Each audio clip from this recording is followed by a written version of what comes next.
We are trying to get more information about some of these chemicals that have been involved in this hazmat situation. You heard Chief C.W. Martis talk about toluene. That is a gasoline additive used to produce benzene. It's used as a solvent.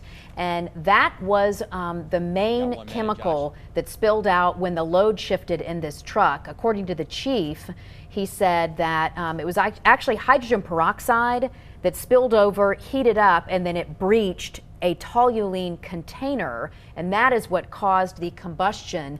The concern about toluene is that breathing it could affect the central nervous system. I'm just reading this right now, Jonathan, something from the EPA about toluene.